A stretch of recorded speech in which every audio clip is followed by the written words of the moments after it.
नमस्कार मु दीपक सेनापति। आज शुणा गोटे प्राचीन कहानी चतुरी रत्नावती। परिवेशन परशुराम बेहेरा।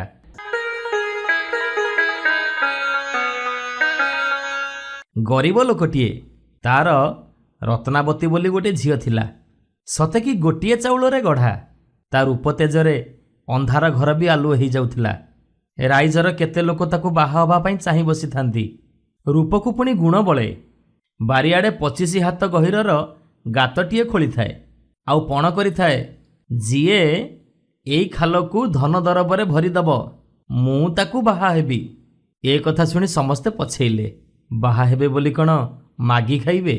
धन दरब सबू नेई ता दुआरे ओजाड़ी देई खाली सुंदरी स्त्रीटीए नेई कौन करिवे? सेई गाँ रे गोटे साधव पुओ थाए। सी माँ बाप छेउंड। हाँ से थिला भारी फुला फांकिया। कौ कथा को तार खातिर नहीं। रत्नावतीर रूप देखी सी एक बार बातुल हो गला। घरे जहा टंका पैसा मणिमुक्ता थिला सबू नहीं रत्नावतीर से बारियाडे खोली खाल रे भरिला। तेबे भी से खाल पुरिलानी। जमी बाड़ी घर द्वार सबू बिकी शेषरे से खाल भरीदेला। रत्नावती को बाहा हेई महासुखरे घर द्वार कला। सी तो साधव घरर पुओ घीओ खाई दूधरे हाथ दउथिला। रत्न पलंकरे आंठुए बहल सेज उपरे निद जाउथिला। केवल रत्नावती पाई से सबु त्याग कला। पतर कुड़ियारे रहिला। भोई सेजरे शोइला। तारी मुहको चाही सबु दुख भूलीगला। रत्नावती बड़ चतुरी। से सिना मन बिड़ुथिला ता बरर एते एते दुख से सही पारलानी। बजाररू बढ़िया कना आनी सुंदर पोशाक हले तैयारी कला। स्वामी हाथरे ताकू बिकिबाकू देई कहिला याकू 500 टंका दर कहिबो ताहेले जाई बिकिबो। साधव पुओ से पोशाक को नहीं राइज जाक बुलिला। जे एडे सुंदर पोशाक देखे सी पचारे ये केते टंका? साधव पुओ किछि न कही चली जाए। एमिति जाई जाई से राजदरबार रे हाजर हैला। राजा एडे सुंदर पोशाक देखी आगे आपना देह को कंटी बसिले। आउ साधव पुओ को पचारिले सत कह ए पोशाक तू कोठु आनिछु? साधव पुओ कहिला मो स्त्री रत्नावती ए पोशाक तैयारी करी मते बिकिबाकू देइछि जहार दर 500 टंका। रत्नावतीर सुंदरपण कथा राजांक कानकू भी आसीथिला। एबे ए पोशाक देखी तांको मन संभाली हेलानी। सांगे सांगे साधव पुओ को बंदीशाला रे बंदी करी रखिले। मालुणी की डकई आनी कहिले जा रत्नावती को आज आनी मते देले तते मु ए राइजरे रखिबी नहले तो गालरे चून कला देई तते राइजरू बाहर कर देबी। मालुणी सांगे सांगे ए कथा सुनी सुआरी सगड़ नहीं रत्नावती पाखरे हाजर हैला। छल करी आखिरु लुह गड़ई कहिला झीओलो तो गेरस्थ आज दरबार को लुगा बिकी जाइथिले। रजा घर पाट हाथी आज की 8 दिन हैला बाइया हेई बुलुछि। ताकू थोड़ पाहुलरे टेकी नहीं पादरे दली चकटी देइछि। आहा रकत नई भासी जाउछि। तते देखिबाकू बिकल हेई खोजुछि। रजा तते घेनी जिबा पई सुआरी सगड़ देई मते पठेइचंती। स्वामींकर एमिति अवस्था कथा सुनी रत्नावतीर बुद्धि हजिगला। कांदी कांदी जाई से मालुणी सांगरे सुआरी रे बसिला। मालुणी उआस दुआरे सुआरी भिड़िला। राजा ता बाट चाही बसिथिले। जेमिति रत्ना को पाइले गोटे निरला घर को नहीं ताकू चाबी पकईदेले। एथर रत्नावती सबू बुझी पारला। ताकू भारी भय लागिला। निरीबुद्धि आनी पणरे तो घरू गोड़ काढ़िछि। एणिकिया उपाय कौन? राजा एणे साधव पुओ को जीवनरू न मारी 500 टंका दे विदा करदेले। साधव पुआ आसी देखिला जे ता घरे रत्ना नाही। हा रत्नावती तू मते एका छाड़ी दे कुआडे गलु? एमिति कही से कोरी कोचाड़ी ही कांदिला। एणे तेणे बहुत खोजिला। शेषकू ताकू न पाई बाइया ही की बुलिला। एणे राजा रत्नावती को बाहा हबाकू बसिले। रत्नावती देखिला आउ किछि उपाय नाही। न मंगिले कण रजा छाड़िबो? हेले से फिकरटीए पांची कहिला जदि श्री छामु ए दासी को पाद तले ठाब देबे एड़े बड़ भाग्य मोर काहीं? कुड़िया घर छाड़ी एड़े बड़ नअरे रहिबी। राइजर राजांकू पतिपणरे पाइबी। आउ से मागी खियाठारे मोर कौन अछि? हेले मोर गोटे व्रत अछि। 4 मास पर्यंत गोटिए घरे मु एकुटिया रहिबी। कौनसी पुरुषर छाई मो देहरे पड़िबनी। नीति सकाळे दुखी रंकी को किछि दान खैरात करिबी। ब्राह्मण भोजन करैबी। अखंड दीप जाली शिव पूजिबी। मते किछि धन दियंतु आउ अलगा करी घर खंडे तोळई दियंतु। आजिठू जो दिन 4 मास पुरिब सेई दिन मु आपणक राणी हेबी। ରାଜା ରତ୍ନାବତୀର କଅଁଳ କଥାରେ ଭୁଲିଗଲେ। ସିଏ କ'ଣ ଆଉ ଜାଣିଛନ୍ତି ଯେ ସାରୁ ଭିତରେ ମାରୁ ଅଛି ବୋଲି? ଗାଁ ମୁଣ୍ଡରେ ଗୋଟେ ନଅର ତୋଳେଇ ଦେଲେ। ଦାସୀ ପୋଇଲି ଧନ ରତ୍ନ ସବୁ ଖଞ୍ଜିଦେଲେ। ରତ୍ନାବତୀକୁ ନେଇ ସେଇଠି ରଖେଇଲେ। ଜଗୁଆଳ ଜଗେଇଲେ। ଏଣେ ରତ୍ନାବତୀ ସୂତ୍ର ଖଞ୍ଜିଲା। ଗୋଟେ ପୋଇଲୁକୁ ହାତ କରି ସାଧବ ପୁଅକୁ ଖବର ଦେଲା ଯେ କାଲି ରାତି ଅଧକୁ ତମେ ଆସିବ। ଆମେ 2 ଜଣ ଯାକ ରାଇଜ ଛାଡ଼ି କୁଆଡ଼େ ପଳେଇବା। ଜଗୁଆଳି ଏକଥା ଜାଣିପାରିଲା। ଠିକଣା ବେଳକୁ ସେ ସେଇଠି ଆସି ଲୁଚିକି ଠିଆ ହେଇଥିଲା। 2ଟି ଘୋଡ଼ା ସଜ ହେଇଛି। ପଦ୍ମାବତୀ ଗୋଟେକରେ ବସିଲା। ସାଧବ ପୁଅକୁ ଆର ଘୋଡ଼ାରେ ବସିବାକୁ ଇସାରା ଦେଇ ସେ ଘୋଡ଼ାରେ ଛାଟ ମାରିଲା। ସାଧବ ପୁଅ ଘୋଡ଼ାରେ ବସିବାକୁ ଯାଉଛି, ସେତିକିବେଳେ ସେ ଜଗୁଆଳି ତାକୁ ଘୋଡ଼ାରୁ ଧକାଇ ମାରି ତଳେ ପକାଇଦେଲା। ଆଉ ନିଜେ ସେ ଘୋଡ଼ାରେ ବସି ରତ୍ନାବତୀ ପଛରେ ଘୋଡ଼ା ଛୁଟେଇଲା। ଏଣେ ରତ୍ନାବତୀ କିଛି ଜାଣିପାରିଲାନି। ସିନ୍ଦୁରା ଫାଟିଲା ବେଳକୁ ସେମାନେ ସେ ରାଜ୍ୟ ଛାଡ଼ି ଆଉ ଗୋଟିଏ ରାଜ୍ୟରେ ପହଞ୍ଚିଲେଣି। ଏଥର ସେ ନିଶ୍ୱାସ ମାରି ପଛକୁ ଚାହିଁଲା ବେଳକୁ ତାର ହଲକ ଶୁଖିଗଲା। ସାଧବ ପୁଅ ନାହିଁ। ଜଗୁଆଳି ତା ପିଛା ଧରିଛି। ଆଚ୍ଛା କଥା ଇଏ। ଏବେ ମହରଗରୁ ଆସି ମୁଁ କାନ୍ତରାରେ ପଡ଼ିଲି। କହିଲା, ହଉ ଯାହା ହବାର ତ ହେଲାଣି। ଏ ବିଦେଶ ଜାଗାରେ ମାଇପି ଲୋକ ମୁଁ କ'ଣ କରିବି? ତମର ମୋର କୋଉଠି ହେଲେ ଘର କରି ରହିବା। ଏମିତି କଥାବାର୍ତ୍ତା ହେଇ 2 ଜଣ ଯାକ ଘୋଡ଼ାରେ ଚାଲିଥାନ୍ତି। ନିଛାଟିଆ ପଡ଼ିଆ, ଘର ଦୁଆର କୁଆଡ଼େ ବି ଦିଶୁନି। ରତ୍ନାବତୀ କହିଲା, ଭୋକରେ ଶୋଷରେ ମୋ ହଂସା ଉଡ଼ିଲାଣି। ଗାଁ ଗଣ୍ଡାର ଚିହ୍ନବର୍ଣ୍ଣ ତ କିଛି ଦିଶୁନି। ତମେ ଏ ଡେଙ୍ଗା ଗଛଟାକୁ ଚଢ଼ି ଦେଖ ତ, କୋଉଠି ଯଦି ଗାଁ ଗଣ୍ଡା ଦିଶୁଥିବ। ଲୋକଟି ଘୋଡ଼ାରୁ ଓହ୍ଲେଇ ବହୁ କଷ୍ଟରେ ସେ ଗଛକୁ ଚଢ଼ିଲା। ରତ୍ନା ଦେଖିଲା ବେଳକୁ ସେଇଟା ଛୋଟାଟେ। ତାପରେ ସେ ଚଟକିନା ଖୋଳରୁ ଖଣ୍ଡା କାଢ଼ି ତା ଘୋଡ଼ାକୁ ଚୋଟେ ଦେଲା। ଆପେ ଆପଣା ଘୋଡ଼ାରେ ବସି ଚମ୍ପଟ ଦେଲା। ଲୋକଟା ଗଛ ଉପରେ ବସି ତାକୁ ବାଲୁ ବାଲୁ କରି ଦେଖୁଥାଏ। ଆଉ ଏକ ରାଇଜରେ ରଜାପୁଅ ମନ୍ତ୍ରୀ ପୁଅ 2 ସଙ୍ଗାତ। 2ଙ୍କ ଭିତରେ ପାଣି ଗଳେ ନାହିଁ। 2 ଜଣ ଯାକ ସାଙ୍ଗ ହେଇ ପାରିଧି କରି ଯାଆନ୍ତି। ଏହି ସମୟରେ ଦେଖିଲେ ଯେ ଦିବ୍ୟ ସୁନ୍ଦରୀ ସ୍ତ୍ରୀଟିଏ ଘୋଡ଼ା ଝପଟେଇ ଆସୁଛି। ତାପରେ 2 ଜଣ ଯାକ ତାରି ପଛେ ପଛେ ଘୋଡ଼ା ଝପଟେଇ ଦେଲେ। ମନ୍ତ୍ରୀ ପୁଅ ଆଗେ ଯାଇ ଘୋଡ଼ାକୁ ଆବୁଳି ପକେଇଲା। ତାର ଉପରେ 2 ଜଣ ଯାକ ଭୋଳ। ରଜାପୁଅ କହିଲା, ସଙ୍ଗାତ, ଏ କନ୍ୟା ଏକା ମୋ ଲାଖି। ମନ୍ତ୍ରୀ ପୁଅ କହିଲା, କେମିତି? ମୁଁ ଯାଇ ଆଗେ ଧରିଛି, ତେଣୁ ଏ କନ୍ୟା ମୋର। ତହୁଁ 2 ଜଣ ଯାକ ଧରାପରା ହେଲେ। ୟାଙ୍କର କଳିକଜିଆ ଦେଖି ରତ୍ନାବତୀ କହିଲା, ଶୁଣ, ମୁଁ ଜମ୍ବୁ ଦେଶର ରାଜକନ୍ୟା। ମୋ ସମାନ ବର ରାଇଜରେ ନ ମିଳିବାରୁ ମୁଁ ଇଚ୍ଛା ବର ବରିବାକୁ ବାହାରିଛି। ଆଉ ଦୈବ ଯୋଗରୁ ତମ ସାଙ୍ଗରେ ଭେଟ ହେଇଗଲାଣି। ତମେ ତ ରୂପରେ ଏକୁ ଆରକ ବଳି। ମୁଁ ଏବେ କାହାକୁ ବରିବି? ହେଲେ ବୁଦ୍ଧି ବଳରେ ଯିଏ ସରସ ହବ, ମୁଁ ତାରି ବେକରେ ବର୍ଣ୍ଣମାଳା ଦେବି। ମୋର ଏ ରତ୍ନ ମୁଦିଟିକୁ ମୁଁ କୂଅ ଭିତରକୁ ପକେଇ ଦଉଛି। ଯିଏ ସେଇଟିକୁ ଆଗ ମତେ ଆଣିଦବ, ମୁଁ ତାକୁ ହିଁ ବାହା ହେବି। ଏତିକି କହି ସେ ଆଙ୍ଗୁଠିରୁ ମୁଦିଟି କାଢ଼ି କୂଅ ଭିତରକୁ ପକେଇଦେଲା। ରାଜା ପୁଅ ମନ୍ତ୍ରୀ ପୁଅ ଆପଣା ପାଗ ପଟୁକା ଓହ୍ଲେଇ କୂଅ ଭିତରକୁ ଡେଇଁଲେ। ଏଣେ ଚତୁରୀ ରତ୍ନାବତୀ କ'ଣ କଲା ନା, 2 ଜଣଙ୍କ ଘୋଡ଼ାକୁ ହାଣି ପକେଇଲା। ମନ୍ତ୍ରୀ ପୁଅ ପୋଷାକରେ ନିଆଁ ଲଗେଇଦେଲା। ରାଜା ପୁଅ ପୋଷାକକୁ ନିଜେ ପିନ୍ଧି ଆପଣା ଘୋଡ଼ାରେ ବସି ଛୁ ମାରିଲା। ମନ୍ତ୍ରୀ ପୁଅ ଆଉ ରାଜା ପୁଅ 2 ଜଣ ଯାକ ଓଦାସରସର ହେଇ ଉପରକୁ ଉଠିଲା ବେଳକୁ ରତ୍ନାବତୀ ଆଉ ସେଇଠି ନାହିଁ। ଆଉ ତାଙ୍କର ପୋଷାକ ବି ନାହିଁ। ଘୋଡ଼ା 2ଟା ହଣା ହେଇ ପଡ଼ିଛନ୍ତି। ଲାଜରେ କେହି କାହାରି ମୁହଁକୁ ଚାହିଁ ପାରୁନଥାନ୍ତି। କାନ ମୁଣ୍ଡ ଆଉଁସିକି 2 ଜଣ ଯାକ ରହିଲେ। ରତ୍ନା ଯାଇ ଯାଇ ଗୋଟେ ରାଇଜରେ ପହଞ୍ଚିଲା। ଭୋକରେ ତାର କରଡ଼ି ଜଳୁଛି। ଶୋଷରେ ତାଳୁକା ଶୁଖି ଯାଉଛି। ଗାଁ ମୁଣ୍ଡ ପୋଖରୀରୁ 2 ଚଳା ପାଣି ପିଇ ବରଗଛ ଛାଇରେ ଘୋଡ଼ାକୁ ବାନ୍ଧିଲା। ଆଉ ଆପେ ବସି ଥକା ମେଣ୍ଟେଇଲା। ମନେ ମନେ ଭାବିଲା, ବୁଦ୍ଧି ବଳରୁ କେତେ କେତେ ବିପଦରୁ ତରିଲି। ଏବେ ଭଗବାନ ମୋ କରମରେ କ'ଣ ଲେଖିଛନ୍ତି କିଏ କହିବ? ରତ୍ନାବତୀ ଯାଇ ଯେଉଁ ରାଇଜରେ ପହଞ୍ଚିଲା, ସେ ରାଇଜର ରାଜା ମରି ଯାଇଥାନ୍ତି। ତାଙ୍କର ପିଲାଝିଲା କିଛି ନଥିଲେ। ଏବେ ଗାଦିରେ କିଏ ବସିବ? ହାତୀ ସୁନା କଳସ ଧରି ରାଇଜ ରାଇଜ ବୁଲୁଥାଏ। ଯାହା ମୁଣ୍ଡରେ ଢାଳିବ, ରାଇଜ ସାରା ଲୋକ ତାକୁ ରାଜା ବୋଲି ମାନିବେ। ଏମିତି ସାରା ରାତି ପାହିଲାଣି। ହାତୀ ପଛରେ ଗୋଡ଼େଇ ଗୋଡ଼େଇ ଲୋକେ ଅତିଷ୍ଠ ହେଲେଣି। ଏତିକି ବେଳେ ହାତୀ ଆସି ରତ୍ନାବତୀ ମୁଣ୍ଡରେ ସୁନା କଳସ ଢାଳିଦେଲା। ଲୋକେ ଜୟ ଜୟକାର ଧ୍ୱନିରେ ରତ୍ନାବତୀକୁ ରାଜା କରି ରାଜବାଟିକୁ ନେଇଗଲେ। ଭିତିରି କଥା କେହି ଜାଣନ୍ତିନି।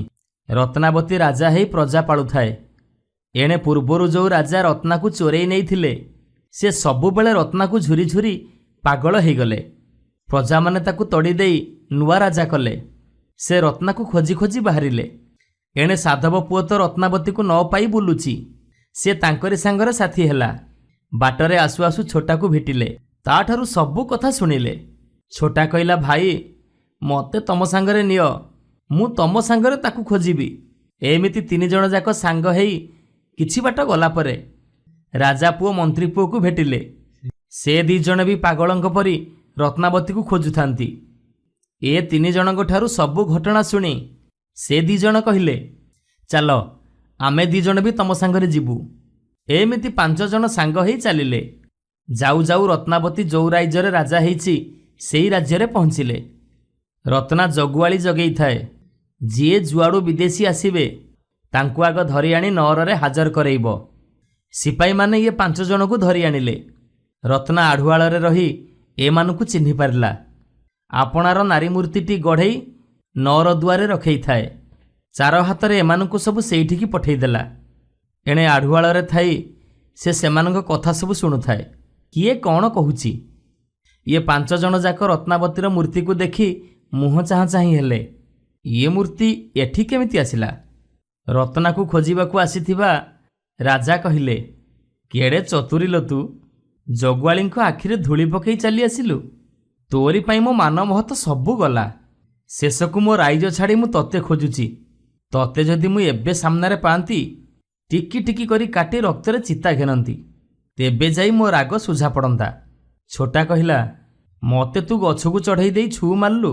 ତତେ ପାଖରେ ପାଇଲେ ଗୋଟିଏ ଗୋଇଠାରେ ତ ଖୋପୁଡ଼ି ଉଡ଼େଇ ଦିଅନ୍ତି। ରାଜା ପୁଅ ଆଉ ମନ୍ତ୍ରୀ ପୁଅ କହିଲେ, ଆମ 2 ସଙ୍ଗାତଙ୍କ ଭିତରେ କଳି ଲଗେଇ ଦେଇ ଆମକୁ କାବୁ କରି ତୁ ପଳେଇ ଆସିଲୁ। ଆମ ଘୋଡ଼ା ନାହିଁ କି ଆମ ପୋଷାକ ନାହିଁ, କୋଉ ମୁହଁରେ ଆମେ କେମିତି ରାଇଜକୁ ଫେରିବୁ? ତତେ ଆଗରେ ପାଆନ୍ତୁ କି ଏଇଠି ତୋର ନାକ କାନ କାଟି ଗାଲରେ ଚୂନ କଳା ଦେଇ ରାଇଜ ସାରା ବୁଲନ୍ତୁ। ହେଲେ ସାଧବ ପୁଅର ଆଖିରୁ ଧାର ଧାର ଲୁହ ଗଡ଼ି ପଡ଼ୁଥାଏ। ସିଏ କହୁଥାଏ, ଆହା ମୋ ରତ୍ନାବତୀ, ତୋ ଭଳି ଭାର୍ଯ୍ୟା କ'ଣ ମୋତେ ଆଉ କେବେ ମିଳିବ? ଏ ଜନ୍ମରେ ତୋର ମୋର ଆଉ କେବେ ଭେଟ ହବନି। ତୋ ବିନା ଏ ଜୀବନ ବଞ୍ଚି ଆଉ ଲାଭ କ'ଣ? ଏଣୁ ମୁଁ ଯାଇ ଗଙ୍ଗାରେ ଝାସ ଦେଇ ପ୍ରାଣ ହରାଇ ଦେବି। ଏମିତି କହି ସେ ମୂର୍ତ୍ତିକୁ ଟିକେ ଆଉଁସି ଦେଇ ସେଇଠି ମୂର୍ଚ୍ଛା ହେଇ ପଡ଼ିଗଲା।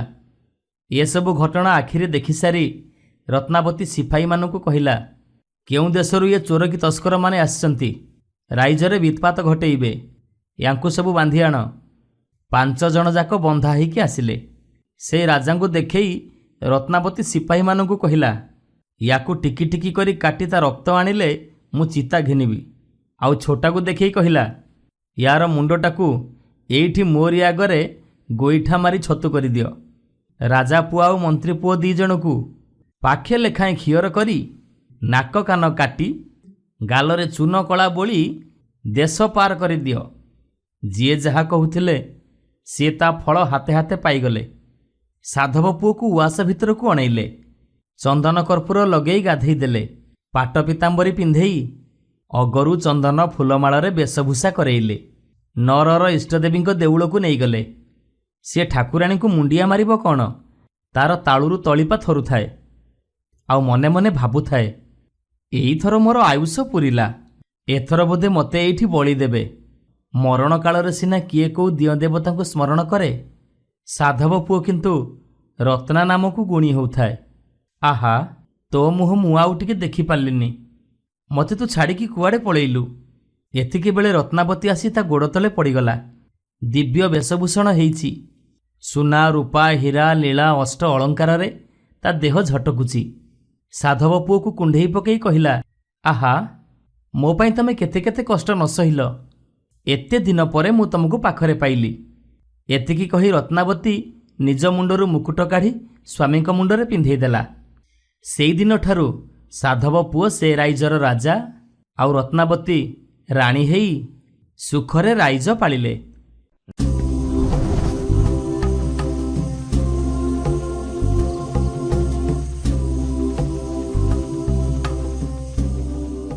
ଆଜି ଶୁଣିବା ଏକ ଶିକ୍ଷାମୂଳକ କାହାଣୀ, ପର ଜିନିଷକୁ ନ କର ଲୋଭ। ପର ଜିନିଷକୁ ନ କର ଲୋଭ। ଗପଟି ଲେଖିଛନ୍ତି ପରଶୁରାମ ବେହେରା। କଥନ ପ୍ରଦୀପ ମଲ୍ଲିକ। ସେଦିନ ସକାଳୁ ସକାଳୁ ମୁନା ଗୋଟିଏ ଉପହାର ପ୍ୟାକେଟ୍ ପରି ଜିନିଷଟିଏ ହାତରେ ଧରି ଘରେ ପହଞ୍ଚିଲା। ଖୁସିରେ ପାଟି କରି ବୋଉକୁ ଡାକି କହିଲା, ବୋଉ ଦେଖିଲୁ, ଏଇ ପ୍ୟାକେଟଟା ରାସ୍ତାରେ ପଡ଼ିଥିଲା, ମୁଁ ପାଇଲି, ଘରକୁ ନେଇ ଆସିଛି। ଖୋଲିଲୁ, କ'ଣ ସବୁ ଭଲ ଜିନିଷ ଥିବ ନିଶ୍ଚୟ। ଏକଥା ଶୁଣି ମୁନାର ସାନ ଭାଇ ଭଉଣୀ ସବୁ ଧାଇଁ ଆସିଲେ। ମା ବି ଆସିଲେ। ବାପା ଅଫିସ୍ ଯାଇଥିଲେ, ହେଲେ ଅଜା ଥାଆନ୍ତି ଘରେ। ସେ ପଦାକୁ ବାହାରି ଆସିଲେ। ମୁନାକୁ ପାଖକୁ ଡାକି କହିଲେ, ଦେଖେ ମୁନା, କାହାରି ଜିନିଷ ପଡ଼ିଥାଉ ବା ରଖିଦେଇ ଯାଇଥାଉ, ତୁ ପାଇ ଘରକୁ ଆଣିବା ଆଦୌ ଠିକ୍ ହୋଇନାହିଁ।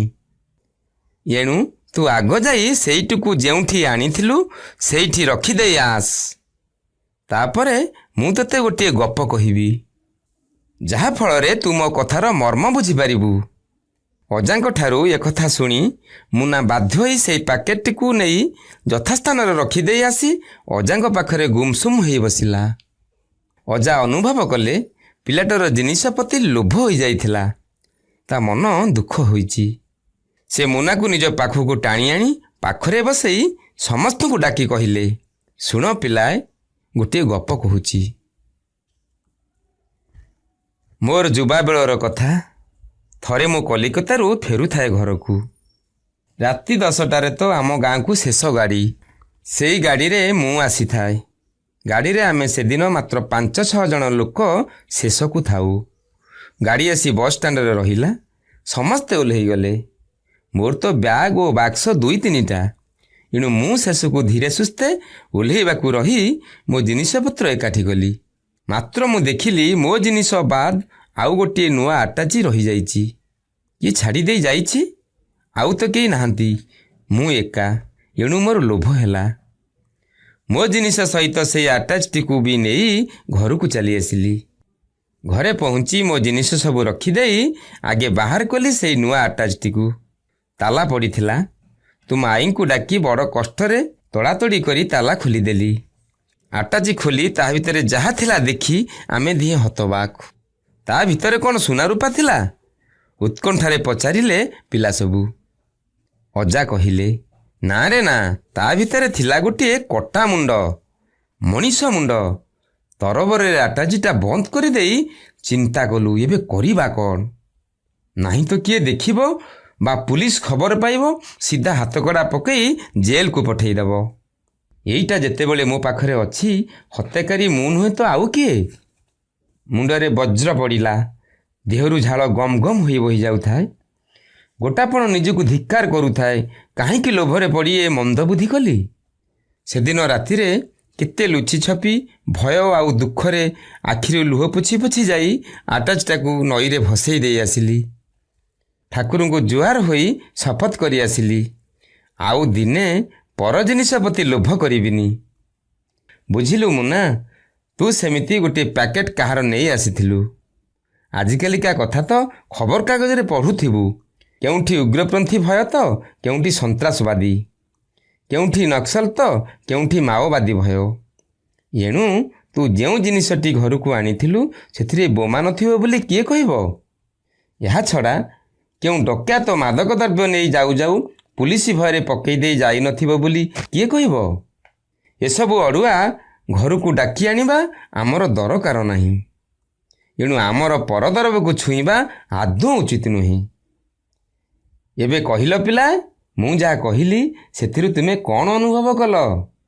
ଅଜାଙ୍କ ଠାରୁ ଏକଥା ଶୁଣି ମୁନା ସହ ସବୁ ପିଲା ଏକ ସଙ୍ଗେ ପାଟି କରି ଉଠିଲେ। ଆମେ ବି ଶପଥ କରି କହୁଛୁ, ପର ଜିନିଷକୁ କେବେ ବି ଲୋଭ କରିବୁ ନାହିଁ।